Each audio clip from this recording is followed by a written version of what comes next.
Assalamualaikum warahmatullahi wabarakatuh. Perkenalkan, kami dari kelompok 9 yang membahas tentang masalah lingkungan hidup di desa.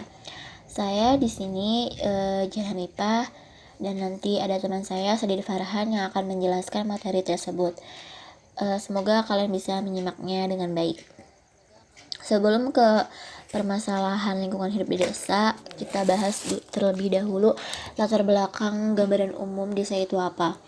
Nah, desa ini adalah pemukiman manusia yang letaknya di luar kota dan penduduknya berjiwa agraris. Jadi, desa ini itu sebuah wilayah atau kawasan yang letaknya itu di luar kota dan penduduknya bermata pencaharian di bidang agraris. Agraris di sini itu kayak pertanian, perkebunan, peternakan, dan sebagainya. Dilihat secara menyeluruh, desa untuk dapat dikembangkan harus ditelaah unsur-unsurnya, yakni tanah, sumber air, warga desa, serta kehidupan desa, serta tanaman dan hewan. Di pedesaan yang suasananya masih asri dan jauh dari hiruk-pikuk kota, tapi tidak menutup kemungkinan adanya permasalahan, utamanya masalah lingkungan hidup. Nah, dalam pembahasan kali ini yaitu ada rumusan masalah yang akan kita bahas. Yang pertama itu kita akan mendefinisikan apa sih permasalahan lingkungan hidup di desa, definisinya. Lalu yang kedua ada permasalahan lingkungan hidup apa saja yang ada di desa, dan yang ketiga gimana sih solusi yang harus dilakukan untuk mengatasi masalah lingkungan hidup di desa. Nah, yang pertama kita bahas definisi permasalahan lingkungan hidup di desa. Kita kaji satu-satu dulu. Yang pertama itu permasalahan, definisi permasalahan. Permasalahan diambil dari kata masalah atau dalam bahasa Inggrisnya problem, yang berarti suatu pernyataan tentang keadaan yang belum sesuai dengan keadaan yang diharapkan. Nah, jadi permasalahan ini itu kondisi atau situasi yang belum sesuai gitu sama yang kita pengen, yang kita harapin gitu. Nah, di sini ada definisi permasalahan yang lain. Umumnya masalah disadari ada saat seseorang individu menyadari keadaan yang ia hadapi tidak sesuai dengan keadaan yang diinginkan. Dalam beberapa literatur riset, masalah seringkali didefinisikan sebagai sesuatu yang membutuhkan alternatif jawaban. Artinya jawaban masalah atau pemecahan masalah bisa lebih dari satu. Nah, dari definisi tersebut, permasalahan itu kan kayak tanda tanya gitu. Jadiin tanda tanya kayak misalkan, kenapa sih di sana lahannya kritis gitu. Itu kan kayak butuh jawabannya gitu, harus digimanain nih lahan yang kritis tuh. Nah, maka dari itu solusinya itu ada beberapa solusi yang bisa kita lakuin gitu. Selanjutnya ada definisi lingkungan hidup. Menurut ekologi, diartikan sebagai keseluruhan yang saling berkaitan antara makhluk hidup dan non-hidup yang berada secara alamiah di bumi atau di sebagian daerahnya. Dan di sini ada pengertian lingkungan hidup menurut Undang-Undang Nomor 32 Tahun 2009. Lingkungan hidup adalah kesatuan ruang semua benda, daya, keadaan, makhluk hidup, termasuk manusia dan perilakunya yang mempengaruhi alam itu sendiri, kelangsungan kehidupan dan kesejahteraan manusia serta makhluk hidup lain. Nah, jadi lingkungan hidup menurut Undang-Undang Nomor 32 Tahun 2009 ini itu suatu ruang yang punya semua kayak ada benda, daya, terus keadaannya kayak gimana, terus makhluk hidupnya, ada manusia, hewan, tanaman, termasuk kayak perilaku manusia terhadap lingkungan itu sendiri itu kayak gimana, itu definisi lingkungan hidup gitu. Yang selanjutnya itu pengertian desa menurut Undang-Undang Nomor 6 Tahun 2014. Nah, desa ini adalah kesatuan masyarakat hukum yang memiliki batas wilayah yang berwenang untuk mengatur dan mengurus urusan pemerintahan, kepentingan masyarakat setempat berdasarkan prakara masyarakat, hak asal-usul dan atau hak tradisional yang diakui dan dihormati dalam sistem pemerintahan negara kesatuan Republik Indonesia. Di sini ada beberapa pengertian desa menurut para ahli. Yang pertama yaitu menurut Bambang Utoyo, yang kedua menurut Sutarjo Karto Hadikusumo. Bisa kalian baca sendiri ya untuk pengertian desa menurut para ahli ini. Lalu selanjutnya juga ada pengertian desa menurut para ahli selanjutnya, menurut Erwin Tarto, menurut SD Misra, dan menurut William Oakbird dan M.F. Nemkov. Bisa kalian baca sendiri juga untuk pengertian desa menurut para ahli ini. Nah, dari beberapa ahli di sana kita simpulkan bahwa pengertian desa itu adalah permukiman manusia yang letaknya di luar kota dan penduduknya berjiwa agraris. Dalam bahasa Indonesia sehari-hari disebut juga kampung. Lalu ada ungkapan pulang ke kampung atau ke kampung halaman. Maka dapat disimpulkan dari beberapa pernyataan di atas, desa adalah suatu wilayah yang memiliki jumlah penduduk lebih sedikit dibandingkan kota dan kebanyakan masih bermata pencaharian di sektor agraris dan masih mempunyai sebuah kultur ataupun adat istiadat yang masih melekat di daerahnya. Nah, tadi kan udah dijelaskan ya satu persatu apa itu permasalahan, apa itu lingkungan hidup, dan apa itu desa. Lalu kita satukan tuh jadi definisi permasalahan lingkungan hidup di desa. Nah, permasalahan lingkungan hidup di desa diartikan sebagai suatu keadaan di suatu wilayah yang masih jauh dari keramaian yang meliputi biotik dan abiotik yang belum sesuai dengan apa yang diharapkan dalam hal yang ingin dicapai di suatu wilayah tersebut. Next, di sini ada beberapa permasalahan lingkungan hidup di desa, bisa kalian baca sendiri. Ada 8 permasalahan lingkungan hidup desa yang akan kita bahas nantinya. Nah, di sini saya akan membahas yang pertama yaitu wilayah iklim bermusim asiatis. Pedesaan di Indonesia terletak di wilayah iklim bermusim asiatis. Wilayah iklim tersebut memuat 3 jenis lingkungan hidup. Pertama, pedesaan sebagai tempat pertanian padi basah. Sawah-sawahnya berlokasi di lembah-lembah sungai besar kecil. Kedua, kawasan hutan hujan tropika di mana penduduk pedalaman menerapkan pertanian padi kering dengan berpindah-pindah. Ini dikenal dengan sebutan berhuma, shifting cultivation. Adapun yang ketiga, lingkungan hidup perindustrian. Ke dalam kategori ini termasuk pula pertambangan. Nah, kenapa gitu ada permasalahan wilayah iklim bermusim asiatis? Setiap lingkungan hidup disebutkan di atas memiliki masalah lingkungannya masing-masing. Tetapi masalah ekologis yang paling kuat pernyataannya ada di kawasan pedesaan di mana sebagian besar penduduk kita bertempat tinggal. Tata kerja bertani jenis beladang atau berhuma mengenai pembiaran lahannya bero untuk masa yang relatif cukup lama. Sejak zaman dahulu, praktek seperti itu dipandang sebagai mata pencaharian yang membuat adaptasi yang cocok dengan lingkungan hutan hujan tropika, karena kesuburan tanah dapat dipulihkan kembali. Pertanian padi basah atau persawahan itu sendiri mengandung mekanisme penyelamatan kesuburan tanah. Pencucian tanah tercegah karena air tertahan oleh teras, galengan, jaringan irigasi yang kesemuanya mengatur ekosistem persawahan. Dahulu kala sehabis setiap panen besar, tanah diberi kesempatan bero untuk jangka waktu dan cukup, karena dalam setahun hanya dapat ditanami 2 kali. Setelah jumlah penduduk di pedesaan makin padat dan bersama itu revolusi hijau memperkenalkan pupuk buatan, benih padi unggul, dan peningkatan irigasi, maka setahun panen 3 kali. Bahkan dengan padi jenis C4 menjadi hampir 4 kali. Pertanian sawah ada di Jawa, sebaiknya luar Jawa menjadi tempat peladangan. Di luar Jawa pun terdapat persawahan, Sebaliknya Jawa sendiri dengan bertambahnya penduduk, pertanian diterapkan pula pada tanah-tanah yang tak beririgasi, sehingga masalah lingkungan bermunculan di tempat-tempat tersebut. Di Indonesia, 90% hasil panennya berasal dari persawahan. 65% penduduk tinggal di Jawa yang luasnya hanya 7% saja dari seluruh wilayah negeri kita. Selanjutnya yaitu ada involusi dan tebasan. Sebelumnya kita deskripsikan terlebih dahulu apa arti kata involusi dan tebasan. Involusi adalah pertumbuhan kembali menjadi bentuk yang sederhana, khususnya protozoa yang tidak berkesempatan tumbuh secara sempurna atau wajar, tetapi dapat jadi normal di kondisi yang lebih baik. Lalu tebasan adalah sebuah homonim karena arti-artinya memiliki ejaan dan pelafalan yang sama tetapi maknanya yang berbeda. Nah, evolusi dan tebasan ini kita kaitkan dengan sistem ekonomi pertanian di zaman penjajahan Belanda.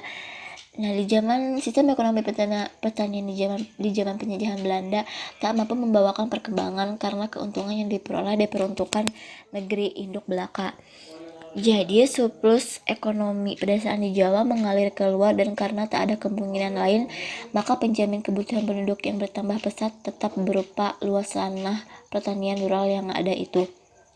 Evolusi itu didampingi penambahan tenaga kerja dan benar-benar ada manfaatnya. Menurut adat kebiasaan pertanian Jawa, mereka yang membantukan dirinya dalam proses produksi berhak atas sebagian dari panenan. Kebiasaan bergotong royong seperti itu akhirnya dapat merugikan pemilik sawah karena area tanah makin menyempit dari generasi ke generasi. Menurut penelitian dalam tahun 1975, jumlah wanita yang membantu menuai per hektar sawah yang dituai mencapai angka rata-rata 400 orang. Orang sebanyak itu pasti merugikan tanah sawah karena injakan kaki mereka itu. Juga padi yang masak pun ikut rusak atau jatuh ke tanah sebelum dituai. Akibat kemasyarakatan dari sistem ketebasan ini adalah makin parahnya nasib petani bukan pemilik tanah beserta keluarganya.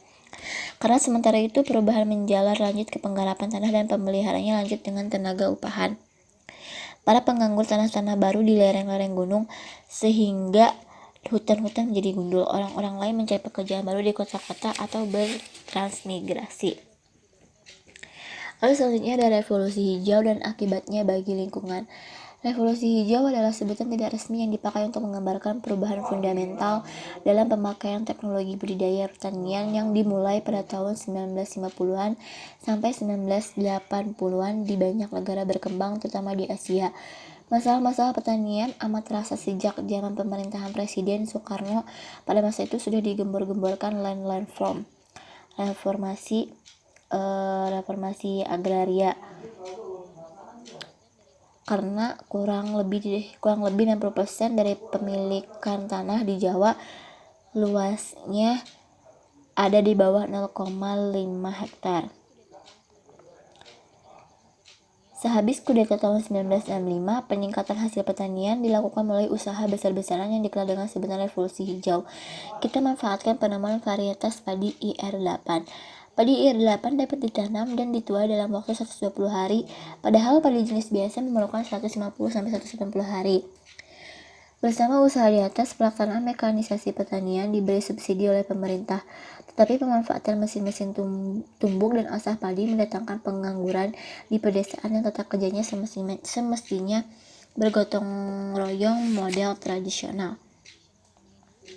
Jenis padi ini menyisihkan jenis-jenis tradisional yang lain, lalu muncul monokultur berupa IR8 yang karena itu tak resisten terhadap gangguan insek, penyakit berasal dari jamur dan virus. Akibatnya berupa gagal panen. Jika ini dicegah dengan usaha penyemprotan bahan-bahan kimiawi, insek-insek mati dan dimakan oleh ikan-ikan dan burung-burung sawah. Ini pun mati dan dimakan oleh burung blekok dan tikus. Selanjutnya tikus dimakan ular. Lama-kelamaan jumlah blekok dan burung sawah berkurang banyak. Hanya tikus-tikus yang paling mampu bertahan terhadap bahan-bahan racun kimiawi. Tetapi ular-ular hitam tak demikian halnya. Hilangnya ular-ular tadi menggalakkan serbuan tikus yang makan segalanya dari batang hingga buah padi. Lalu tentunya ini akan merugikan para petani ya, karena tikus kan suka makan-makan padi-padi di sawah gitu. Jadi tentu ini akan merugikan para petani. Sekian yang bisa saya sampaikan. Selanjutnya akan dijelaskan oleh teman saya, Sadid Farhan. Ya, terima kasih kepada sahabatku Johanna Nipa yang telah memberikan kesempatan kepada saya untuk memberikan sebuah apa yang saya tahu ya terkait dengan permasalahan-permasalahan yang terjadi di desa khususnya dalam aspek lingkungan. Tadi sudah cukup jelas dijelaskan, saya akan menambahkan yang selanjutnya itu ada revolusi hijau dan akibatnya bagi lingkungan ya. Kita tahu ya bahwa pada era Soekarno revolusi hijau itu digaung-gaungkan gitu kan, bahwa mereka akan menggaungkan revolusi hijau, tapi dampaknya cukup banyak bagi lingkungan di pedesaan seperti itu, dikarenakan kurang lebih 60% dari pemilikan tanah di Jawa luasnya ada di bawah 0,5 hektar seperti itu. Yang selanjutnya pengundulan hutan yang terjadi setiap tahun itu di desa terjadi cukup lama ya kawan-kawan. Pengundulan ini cukup miris ya dikarenakan kebanyakan para cukong-cukong ataupun para orang-orang yang berkepentingan ketika mereka membabat habis vegetasi ataupun tumbuhan di desa yang kita kenal sebagai kawasan yang masih asli dan juga banyak sekali keanekaragaman hayati dan juga tumbuh-tumbuhan dan tanaman-tanamannya. Ini dimanfaatkan oleh para kepentingan kapitalis untuk kemudian digunduli. Mereka suplai ke daerah kota untuk dijadikan bangunan-bangunan di sana. Seperti itu kawan-kawan. Bahkan mungkin beberapa dijadikan titik industri. Tidak ada masalah sebetulnya dengan penggunaan hutan, tapi harus ada juga tanaman kembali atau reboisasi. Sehingga ketika satu tanaman tebang akan diganti dengan satu tanaman yang baru seperti itu kawan-kawan. Konsep dari permasalahan-permasalahan yang sampai sekarang masih terjadi adalah ketika mereka yang sudah mengunduli hutan tidak mau menggantinya dengan yang baru lagi seperti yang terjadi di dalam buku tulisan Paley and Temple berjudul Indonesia tahun 79 disebutkan bahwa berdasarkan foto-foto satelit luas hutan di Pulau Jawa itu termasuk hutan jati hanya 12% dari seluruh Pulau Jawa. Itu cukup miris sekali kawan-kawan. Selanjutnya ada gambaran desa Jambitan. Nah, ini merupakan salah satu kasus tentang pencaplokan desa oleh beberapa kawasan yang menggantikan atau pergantian alih fungsi lahan desa menjadi yang lain sebagainya. Seperti yang terjadi di desa Jambitan ini, yang awalnya itu merupakan 260 hektar, kemudian pada tahun 72 itu hanya sekitar 10 hektar ataupun 80 hektar sudah ceplok dari tahun 1915, sekitar 25% dari jurus wilayah desa Jambitan. Nah, pemilihannya tanahnya tidak merata seperti halnya di Jawa pada umumnya seperti itu kawan-kawan. Ini cukup miris sekali ya dikarenakan desa ini cukup berpotensi untuk dijadikan tempat wisata, tempat bahan mentah, tempat ekonomi mulai dari sana dan sebagainya. Tapi ketika ada pengalihan persilahan itu cukup miris sekali kawan-kawan. Yang selanjutnya ada penurunan keanekaragaman hayati yang terjadi di mana-mana.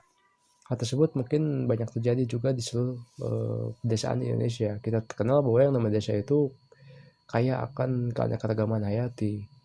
Ada apa namanya? Flora dan fauna dan sebagainya. Pada kenyataannya pada saat ini kebanyakan mereka pemburu-pemburu memburu hewan-hewan untuk dijadikan santapan ataupun hiasan dan sebagainya. Dan itu tentu melanggar undang-undang tentang pelindungan flora dan fauna seperti itu. Seperti yang terjadi di Bengkulu, mungkin satwa-satwa dan juga flora kantong semar yang dulu ditemukan banyak sekarang sudah sangat jarang sekali.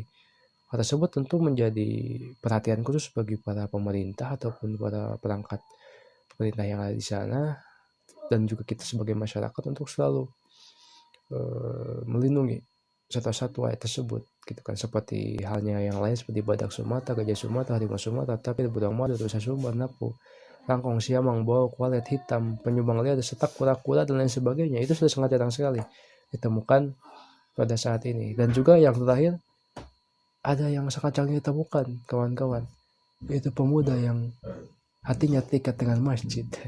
Bercanda, serius kita.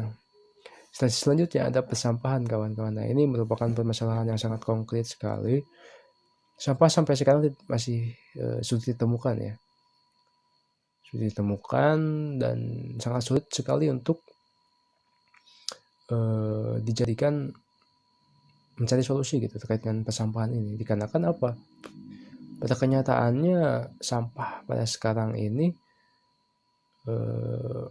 masih sangat sulit untuk dijadikan solusi. Indonesia sendiri sampai sekarang masih menempati peringkat 3 sebagai penyumbang sampah terbesar di lautan. Belum di daratan itu kawan-kawan.